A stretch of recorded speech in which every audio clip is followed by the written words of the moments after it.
जय हिंद साथियों, स्वागत है आप सभी का आपके अपने ऑनलाइन परिवार आरएस स्टडी ट्रिक परिवार में। और जैसा कि आप थंबनेल में देख रहे हो, रोजाना की भांति अपनी राम सिंह यादव की पुस्तक को कंटिन्यू करते हुए हम लेकर आए हैं आप सभी के सामने 47वें पेपर के पूरे 50 मोस्ट इंपॉर्टेंट क्वेश्चन तथा उनसे संबंधित महत्वपूर्ण तथ्य भी।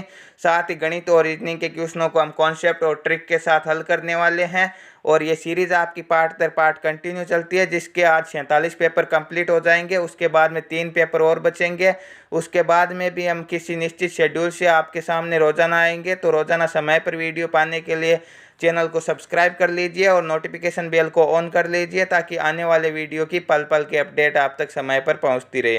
साथ ही इन सभी की पीडीएफ फाइल और अनेक प्रकार के नोट्स प्राप्त करने के लिए आज ही हमारे टेलीग्राम चैनल को ज्वाइन कर लीजिए, जिसका लिंक आपके डिस्क्रिप्शन में दिया गया है। इसके अलावा यदि आप हेराल्ड पुस्तक के पूरे 50 पेपर देखना चाहते हो और राम सिंह यादव की पिछले वर्ष की पुस्तक के पूरे 50 पेपर देखना चाहते हो, तो वो भी हमारे द्वारा करवाए गए हैं और उनकी प्ले लिस्टों का लिंक आपके डिस्क्रिप्शन में डाल दिया गया है। या फिर आप सीधे चैनल पर जाकर प्ले लिस्ट चेक कर सकते हो, वहाँ पर भी आपको मिल जाएंगी। तो चलते आज के पहले क्वेश्चन की ओर। पहले पार्ट में हम जीके के 15 मोस्ट इंपॉर्टेंट क्वेश्चन तथा उनसे संबंधित मोस्ट इंपॉर्टेंट फैक्ट्स की चर्चा करने वाले हैं। तो ये सामान्य ज्ञान का पहला भाग है और उसका ये पहला क्वेश्चन है कि स्वतंत्रता से पूर्व गोवा पर किसका शासनात्मक अधिकार था? पुर्तगाल, फ्रांस, स्पेन या इनमें से कोई नहीं। तो आप सभी को पता है कि 1498 में भारत की खोज का श्रेय किसे दिया जाता है? पुर्तगाली यात्री वास्को डी गामा को दिया जाता है। और 1510 में पुर्तगाल के ही एक व्यक्ति अल्फांसो डी अल्बुकर्क ने किस पर अधिकार कर लिया था? गोवा पर अधिकार कर लिया था। उस समय से लेकर स्वतंत्रता के पश्चात तक 1961 तक किसका शासन रहा था? गोवा पर पुर्तगालियों का शासन रहा था और 1961 में स्वतंत्र करवाया था। ऑप्शन नंबर ए राइट होगा, यहाँ पे पुर्तगालियों का शासन था। नेक्स्ट क्वेश्चन दिया गया है कि भारतीय मानक समय कब आरंभ हुआ था? 1857, 1901, 1947 या 1906। तो कब आरंभ हुआ था भारतीय मानक समय? ऑप्शन नंबर डी राइट होगा, 1906 में आरंभ हुआ था। और 1906 में ही किसकी स्थापना होती है? आप सभी जानते हो 1906 में ही मुस्लिम लीग की स्थापना होती है। तो 1907 में क्या होता है? 1907 में भारतीय राष्ट्रीय कांग्रेस का सूरत अधिवेशन होता है, जिसमें कांग्रेस का 2 भागों में विभाजन होता है। किस किस में? गर्म दल और नरम दल में। तो यहाँ पे ऑप्शन में 1947 दिया गया। तो 1947 में तो भारत क्या हुआ था? स्वतंत्र हुआ था। 1857 की क्रांति, जिसे भारत का प्रथम स्वतंत्रता संग्राम कहा जाता है, उसका प्रतीक क्या था? उसका प्रतीक था कमल और चपाती। नेक्स्ट क्वेश्चन दिया गया, कुमारी अपर्णा पोपट किस खेल से संबंधित है? क्रिकेट, टेनिस, बैडमिंटन या इनमें से कोई नहीं। तो अपर्णा पोपट का संबंध किस खेल से है? बैडमिंटन से है। ऑप्शन नंबर सी राइट होगा यहाँ पे। नेक्स्ट दिया गया कि असहयोग आंदोलन के नेता कौन थे? जवाहरलाल नेहरू, महात्मा गांधी, सुभाष चंद्र बोस या दादा भाई नौरोजी। तो असहयोग आंदोलन कब चला था? 1920 में चला था। किसके द्वारा चलाया गया? महात्मा गांधी द्वारा चलाया गया। ऑप्शन नंबर बी राइट होगा। और असहयोग आंदोलन को वापस क्यों लिया गया था? चोरा चोरी हत्याकांड के कारण असहयोग आंदोलन को वापस लिया गया था। नेक्स्ट क्वेश्चन दिया गया कि भारत का राष्ट्रीय फूल कौन सा है? कमल, गुलाब, गेंदा या सूर्यमुखी। तो भारत का राष्ट्रीय फूल कौन सा होगा? कमल होगा। और आपको अभी अभी बताया था कमल और चपाती किसका प्रतीक था? 1857 की क्रांति का या भारत के प्रथम स्वतंत्रता संग्राम का प्रतीक था। नेक्स्ट दिया गया है कि गौतम बुद्ध के जन्म से संबंधित स्थान कौन सा है? तो गौतम बुद्ध का जन्म कहाँ हुआ था? आपके कपिलवस्तु के नज़दीक लुम्बिनी ग्राम में हुआ था। ऑप्शन नंबर ए राइट होगा यहाँ पे। कुशीनगर में तो क्या हुआ था? कुशीनगर में तो गौतम बुद्ध का महापरिनिर्वाण या हम कह सकते हैं निधन हुआ था। यहाँ पे ऑप्शन में कलिंग दिया गया है। कलिंग का युद्ध कब हुआ था? कलिंग का युद्ध हुआ था 261 बीसी में, या हम कह सकते हैं 261 ईसा पूर्व में। और इस युद्ध का विजेता कौन था? इस युद्ध का विजेता था सम्राट अशोक। नेक्स्ट क्वेश्चन दिया गया कि पश्चिम बंगाल की राजधानी कौन सी है? गुवाहाटी, सिलीगुड़ी, कोलकाता या इनमें से कोई नहीं। तो पश्चिम बंगाल की राजधानी कौन सी है? हुगली नदी के किनारे बसा हुआ शहर कोलकाता है। ऑप्शन नंबर सी राइट होगा। किस नदी के किनारे बसा हुआ है? हुगली नदी के किनारे बसा हुआ शहर है। नेक्स्ट क्वेश्चन है कि किसने घोषणा की कि स्वराज्य मेरा जन्मसिद्ध अधिकार है और मैं इसे लेकर रहूंगा? बाल गंगाधर तिलक, लाला लाजपत राय, गोपाल कृष्ण गोखले या नेताजी सुभाष चंद्र बोस। तो किसने घोषणा की थी? ऑप्शन नंबर ए राइट होगा, बाल गंगाधर तिलक ने घोषणा की थी। और बाल गंगाधर तिलक कब शहीद हुए थे? असहयोग आंदोलन के समय ही 1 अगस्त 1920 को बाल गंगाधर तिलक शहीद हुए थे। लाला लाजपत राय ने किसके विरोध में अपनी जान दी थी? साइमन कमीशन के विरोध में अपनी जान दी थी। नेक्स्ट क्वेश्चन दिया गया कि H1N1 वायरस बीमारी फैलाते हैं, कौन सी बीमारी को फैलाते हैं? एड्स को, कैंसर को, स्वाइन फ्लू को या प्लेग को? तो H1N1 किसका वायरस है? स्वाइन फ्लू का वायरस है। ऑप्शन नंबर सी राइट होगा यहाँ पे। एड्स का वायरस कौन सा? एड्स का वायरस आपका है HIV, ठीक है, ह्यूमन इम्यूनो डिफिशियंसी वायरस। और प्लेग किसके द्वारा फैलता है? प्लेग चूहों के द्वारा फैलने वाली बीमारी है। नेक्स्ट क्वेश्चन दिया गया कि निम्न में से कौन सा जानवर मीन राशि से संबंधित है? मछली, कछुआ, भेड़ या शेर? तो मीन राशि से संबंधित कौन सा होगा? मछली होगी। ऑप्शन नंबर ए राइट होगा यहाँ पे। भारत में कौन से अन्न की सबसे अधिक पैदावार है? चावल, गेहूं, मक्का या चना? तो भारत में कौन सा अन्न सर्वाधिक होता है? चावल सर्वाधिक होते हैं। ऑप्शन नंबर ए राइट होगा यहाँ पे। नेक्स्ट क्वेश्चन है कि डाक पते में उपयोग किए जाने वाले पिन नंबर का विस्तारित रूप क्या होगा? Personal identification number, postal index number, postal Indian numeral या पोस्टल आइडेंटिटी न्यूमेरल? तो क्या होगा? पिन नंबर का विस्तारित रूप होगा postal index number. Option number B right होगा यहाँ पे। नेक्स्ट दिया गया कि सिख धर्म की धार्मिक पुस्तक कौन सी है? गीता, कुरान, रामायण या कौन सी? गुरु ग्रंथ साहिब। तो आप सभी जानते हो सिख धर्म की धार्मिक पुस्तक कौन सी होगी? गुरु ग्रंथ साहिब होगी। ऑप्शन नंबर डी राइट होगा यहाँ पे। मछली किससे सांस लेती? त्वचा, गुर्दा, फेफड़े या गिल्स? तो मछली गलफड़ों या गिल्स द्वारा सांस लेती है। ऑप्शन नंबर डी राइट होगा। नेक्स्ट क्वेश्चन और जीके का लास्ट क्वेश्चन है कि मणिपुर की राजधानी है। राजधानियों से संबंधित एक क्वेश्चन पूछा जाता है और यहाँ पे राजधानियाँ दी गई है। कोहिमा किसकी राजधानी है? कोहिमा आपके नागालैंड की राजधानी है, ठीक है। मणिपुर की राजधानी क्या होगी? इम्फाल होगी। ऑप्शन नंबर बी राइट होगा। दिसपुर असम की राजधानी है और ईटानगर आपके अरुणाचल प्रदेश की राजधानी है। तो ये थे आपके जीके के 15 मोस्ट इंपॉर्टेंट क्वेश्चन। अब हम चर्चा करने वाले विज्ञान के अति महत्वपूर्ण प्रश्नों की। तो साइंस का पहला क्वेश्चन आपकी स्क्रीन पर आपके सामने दिया गया है कि कौन सी गैस है जो वायुमंडलीय ताप में वृद्धि करती है? ठीक है, कौन सी होगी? Carbon dioxide, sulphur dioxide, nitrogen dioxide या फिर कौन सी होगी? ऑप्शन नंबर ए राइट होगा। कार्बन डाइऑक्साइड गैस वायुमंडलीय ताप में वृद्धि करती है, ठीक है। नेक्स्ट क्वेश्चन है कि इनमें से लीप वर्ष कौन सा है? तो लीप वर्ष कौन सा होगा जिसमें 4 का पूरा पूरा भाग जाता हो?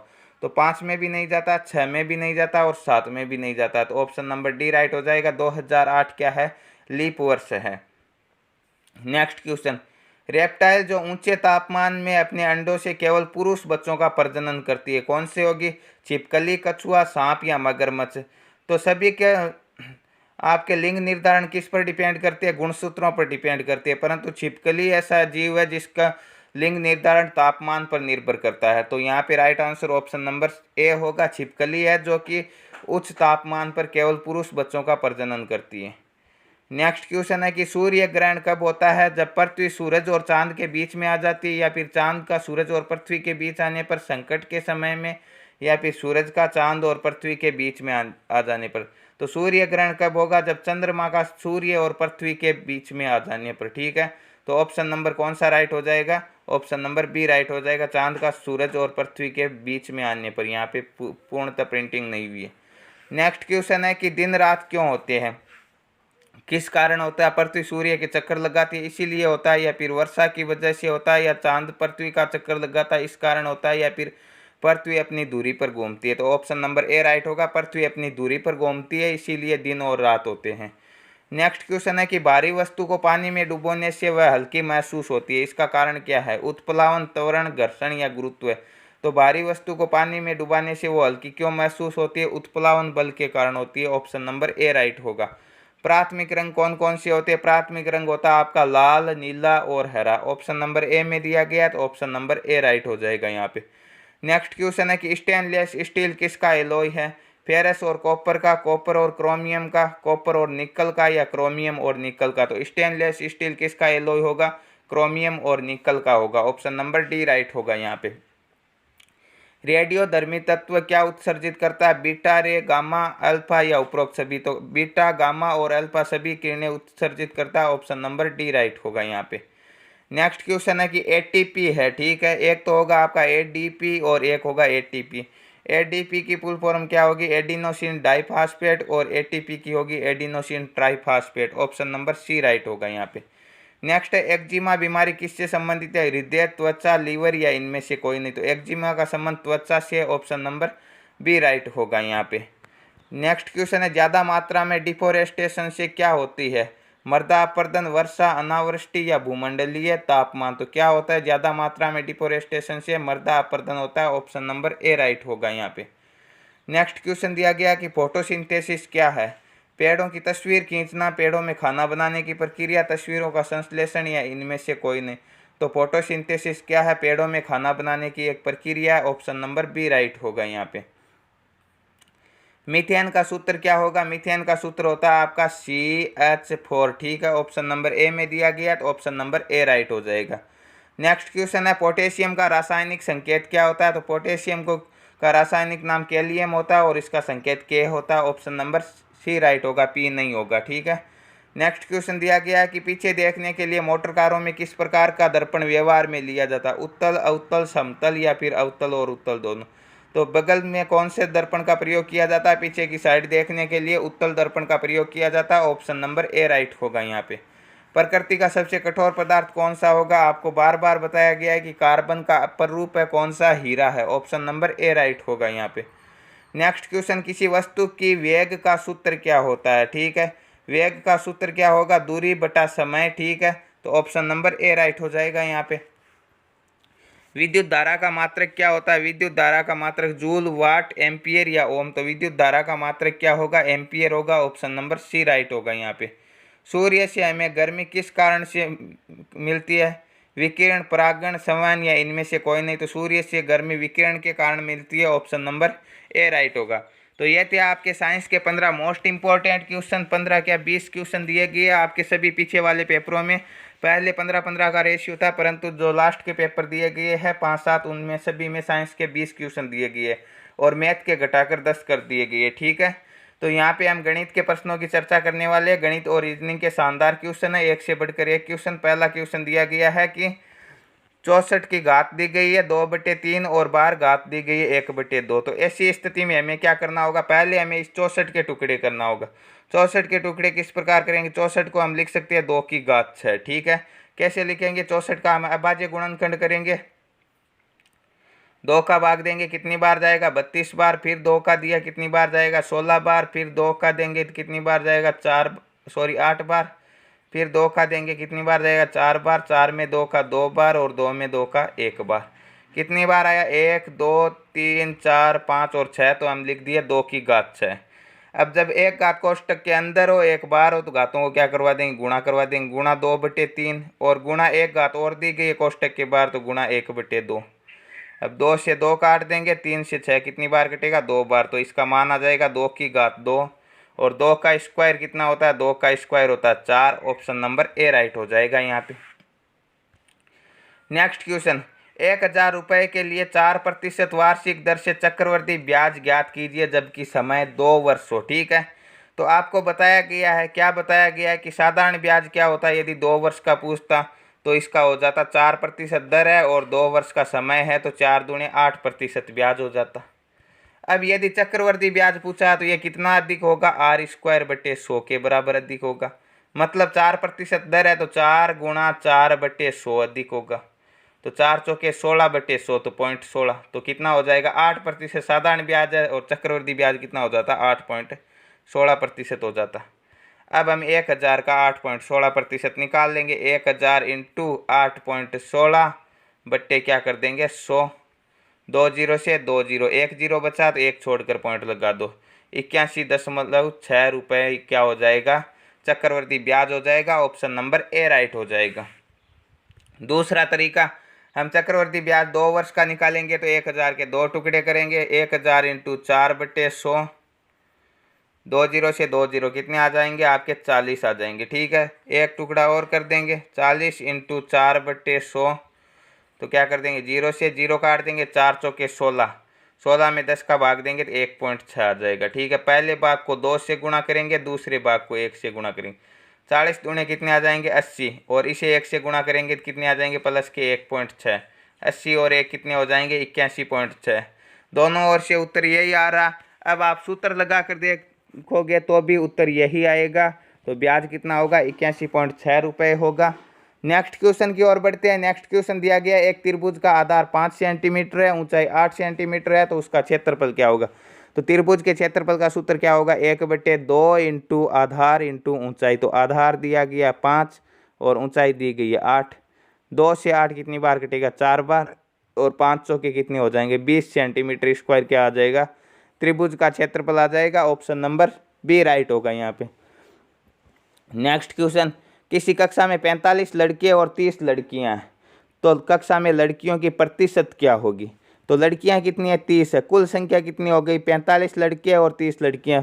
हम कह सकते हैं 45 और 30 75 हो गई, इंटू क्या कर देंगे, 100 से गुणा कर देंगे, तो क्या निकल कर आ जाएगा, प्रतिशत। अब हम क्या करेंगे, काट लेंगे इसे, 15 के पहाड़े से 30 2 बार कटेगा, और 75 कितनी बार कट जाएगा, 5 बार कट जाएगा। 5 के पहाड़े से 100 कट जाएगा 20 बार, और 20 दूने कितने हो जाएंगे, 40% क्या हो जाएगी, लड़कियां हो जाएगी। ऑप्शन नंबर बी राइट हो जाएगा यहाँ पे।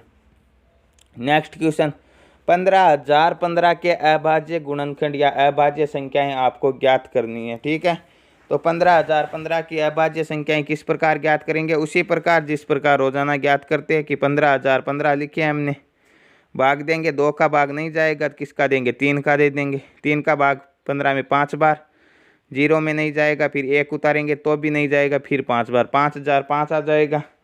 अब 3 का भी नहीं जाएगा तो 5 का देंगे, कितनी बार जाएगा, 1 0 0 1। अब 5 का भी नहीं जाएगा तो 7 का दे के देखते हैं, 7 का जाएगा क्या, 7 का जाएगा, कितनी बार, 7 1 कम 7, 10 में 7 घटाएंगे 3 बचेंगे, 0 उतारे कितने आएंगे आपके, 7 चौके 28, 2 बचेंगे, 1 उतारे 7 ये 21, 143। 143 में अब 7 का भी नहीं जाएगा तो किसका जाएगा, 9 का। 9 का तो नहीं जाएगा, जब 3 का ही नहीं जाएगा तो 9 का कैसे जाएगा। तो हम भाग देंगे किसका, 11 का। 11 एकम 11, 3 से असफल बचेंगे, 3 उतारेंगे, 11 3 33, 13 बार। अब 13 में भाग जाएगा 13 का 1 बार। ठीक है, तो कौन कौन सी आ जाएगी, 3 5 7 11 13, किस ऑप्शन में दी गई है, 3 5 7 11, 37 नहीं होगा, इसमें भी 37 है, इसमें भी 37 है, तो ऑप्शन नंबर डी राइट हो जाएगा। 3 5 7 11 13 क्या है, इसकी अभाज्य संख्याएं, ऑप्शन नंबर डी राइट होगा। नेक्स्ट क्वेश्चन, एक चुनाव में ए बी सी ने मिलकर 2000 वोट प्राप्त किए। ठीक है, तीनों मिलकर 2000 वोट लेते हैं, ए और सी ने मिलकर 1500 मत। ठीक है, तीनों मिलकर 2000 लेते हैं और ए और सी मिलकर कितने लेते हैं, 1500। तो बी अकेला कितने लेगा, बी अकेला लेगा, बाकी 500 बच के 2000 में से 1500 घटा देंगे। अब ये बोल रहा बी और सी मिलकर, बी प्लस सी मिलकर 800 वोट लेते हैं, और अभी अभी हमने देखा है कि बी अकेला 500 लेता, तो सी कितना लेगा, 800 में से 500 घटा देंगे, 300 वोट लेगा। आगे क्या पूछा है, तो सी द्वारा प्राप्त मतों की संख्या 300 हो जाएगी, ऑप्शन नंबर बी राइट हो जाएगा यहाँ पे। नेक्स्ट क्वेश्चन, 100 रुपये का 1 वर्ष में 1% वार्षिक दर से साधारण ब्याज क्या होगा। तो अभी अभी आपको बताया था एक क्वेश्चन में कि साधारण ब्याज क्या होता है, समय और दर के गुणनफल के बराबर होता है। 1% समय है, 1 वर्ष समय 1% है, तो ब्याज कितना होगा, 1% ही होगा, और 100 का 1% कितना होगा, 1 रुपये होगा, ऑप्शन नंबर बी राइट होगा यहाँ पे। नेक्स्ट क्वेश्चन, किसी आदमी को पुराना स्कूटर 2970 रुपये में बेचने पर 10% की हानि होती है। यदि उस स्कूटर पर 20% का लाभ कमाना चाहे तो उसे कितने में बेचना चाहिए। तो 29 क्रय मूल्य हमेशा कितना होता है, 100% होता है। ठीक है, और उस पर 10% की हानि मतलब कितनी, 90% हो गई, और ये 90% कितना है, 2970 रुपये में बेचा तब है। अब हमें ज्ञात क्या करना है, यदि क्रय मूल्य पूछता 100 से गुणा करा देता, परंतु ये बोल रहा 20% का लाभ और प्राप्त करना, तो 100 और 20 कितने हो जाएंगे, 120%। उत्तर निकल कर आ जाएगा, 0 से 0 को काट देंगे, 9 का भाग देंगे, इसमें कितनी बार जाएगा, 3 9 27, 2 से असफल बचेंगे, 7 उतारेंगे, कितने आ जाएंगे, 3 9 27, 33 को 120 से गुणा करना, तो 0 उतार देंगे, 12 36, और 3 कितने हो जाएंगे, 39, 3960 रुपये क्या होंगे, उसका विक्रय मूल्य होगा, यदि उस पर 20% का लाभ होगा तो। नेक्स्ट क्वेश्चन, 10 × 50 × 7 × 0 का मान, यहाँ पे लास्ट में 0 आया और सभी गुणा में है, तो शून्य से किसी संख्या को गुणा कराएंगे तो शून्य ही आएगा, ऑप्शन नंबर सी राइट होगा यहाँ पे। नेक्स्ट क्वेश्चन और गणित का लास्ट क्वेश्चन है कि एक 20 मीटर रेडियस वाले वर्ताकार मैदान की परिसीमाएं या परिमीटर कितना होगा। ठीक है, तो परिसीमा या परिधि ज्ञात करने के सूत्र क्या होता है, वृत्त की परिधि का सूत्र होता है 2πr।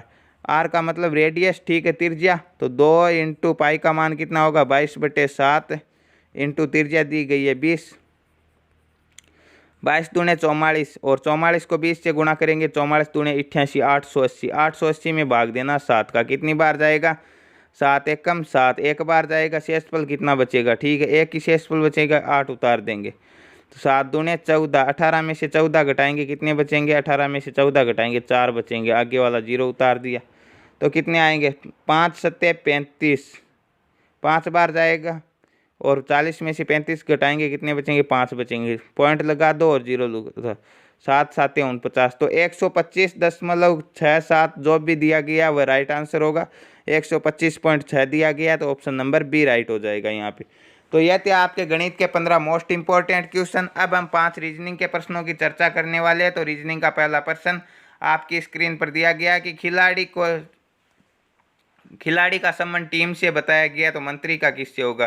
तो खिलाड़ी किस में होते हैं, टीम में होते हैं। तो मंत्री किस में होते हैं, मंत्री आपकी परिषद में होते हैं, तो मंत्री परिषद बनती है, ऑप्शन नंबर सी राइट होगा यहाँ पे। नेक्स्ट क्वेश्चन दिया गया, एक शब्द दिया गया TRAC के, उसे लिखा गया MECTV, तो आगे का शब्द है POND, उसे कैसे लिखा जाएगा, ठीक है।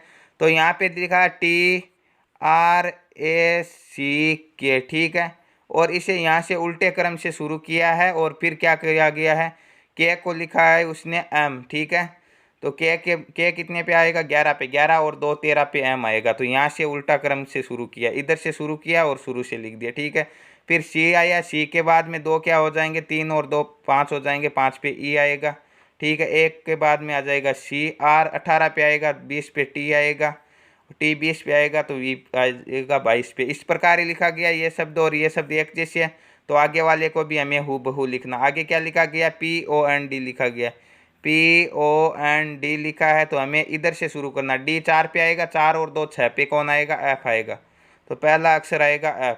उसके बाद में N आएगा, 14 और 2 16 पे कौन आएगा, P आएगा, ठीक है। 15 और 2 17 पे Q आएगा, 16 और 2 18 पे R आएगा।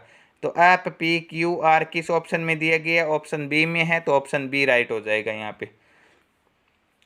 नेक्स्ट क्वेश्चन, एक सीरीज दी गई है और एक अनुक्रम छोड़ा गया है, उसे पूरा करना, ठीक है। एक के को लिखा 12, किस प्रकार, ए 1 नंबर पे आता है और के 11 नंबर पे आता है, 11 और 1 12 होते हैं, ठीक है, बिल्कुल ही। आगे भी देखते हैं क्या, इसी प्रकार लिखा, GV को 29 लिखा, G 7 पे आएगा, V 22 पे आएगा, 22 और 7 29 होते हैं, बिल्कुल। L और क्या लिखा गया आगे, L और F लिखा गया, L आता है आपके 12 पे, F आता है 6 पे, 12 और 6 18 होते हैं, 18 ही लिखा गया। तो P आएगा 16 पे और O आएगा 15 पे, 15 और 16 कितने होते हैं, 31 होते हैं। 31 किस ऑप्शन में, बी में है, तो ऑप्शन बी राइट हो जाएगा यहाँ पे। नेक्स्ट क्वेश्चन दिया गया, एक शब्द दिया गया, ठीक है, उसके बाद में 4 ऑप्शन दिए गए, और उन ऑप्शनों में से 3 ऑप्शनों के जो शब्द है वो इससे बनाए जा सकते हैं और एक नहीं बनाया जा सकता। जो नहीं बनाया जा सकता वह आपको छांटना है। किस प्रकार देखिए, पहला शब्द दिया गया है यहाँ पे CONSOL, तो इसमें देखिए CONSOL इतना हूबहू दिया गया, और ई इसमें भी है और इसमें भी है, तो यह तो बनाया जा सकता है। आगे लिखा ONSET, तो इसमें O भी है, N भी है, S भी है, E भी है और T भी है, तो यह भी बनाया जा सकता है। आगे लिखा गया SALTY, तो इसमें देखिए S भी है, A भी है, L भी है, T भी है, परंतु Y नहीं है पूरे शब्द में, इस पूरे शब्द में Y नहीं है, आप देख सकते हो, परंतु यहाँ पे Y दिया गया है, तो ऑप्शन नंबर सी राइट हो जाएगा, ये नहीं बनाया जा सकता, ठीक है। आगे का सॉलिड शब्द है जो कि पूरा बनाया जा सकता है, SOLID हूबहू लिखा गया है। नेक्स्ट क्वेश्चन और आज के वीडियो का लास्ट क्वेश्चन कि किसी विशिष्ट कोड भाषा में एक शब्द दिया गया, उसे कूटबद्ध किया गया है। तो आगे भी आपको एक शब्द दिया गया है, उसे कूटबद्ध करना है। किस प्रकार किया गया, आपके सामने एक शब्द दिया गया STU, फिर लिखा है BBORN, ठीक है, और उसे कूटबद्ध किस प्रकार किया गया, उसे लिखा गया VUT, फिर लिखा AA, फिर OSP।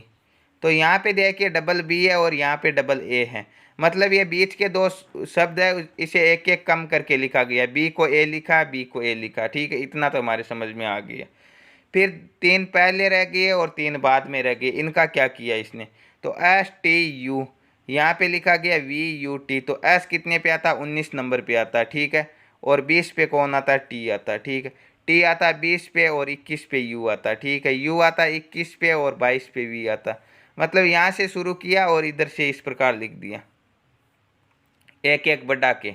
और लास्ट वालों में भी ऐसे ही किया। O15 पे आता है तो फिर क्या हो जाएगा,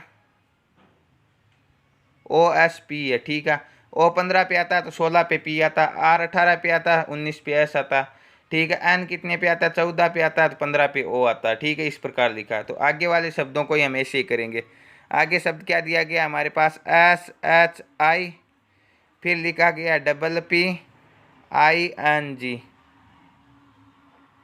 PPING, इस प्रकार लिखा। तो बीच के दो शब्द डबल पी है, इन्हें क्या किया, पहले में एक एक कम किया तो पी से एक एक कम क्या हो जाएंगे, बीच में दो आ जाएंगे डबल ओ, ठीक है। तो यहाँ पे आप ऐसे भी ऑप्शनों से देख सकते हो, इन दोनों में नहीं है तो या तो ऑप्शन ये होगा या ऑप्शन ये होगा। अब हम देखते हैं पहले 3 अक्षर SHI, ठीक है। SHI दिया गया तो यहाँ पे हमें क्या करना होगा, आई कितने पे आता है, आई आता 9 पे, तो 10 पे कौन आएगा, जे आएगा। एच आता 8 पे, 9 पे कौन आ जाएगा, आई आ जाएगा। और एस कितने पे आता है, एस आता आपके 19 पे, तो 20 पे टी आ जाएगा।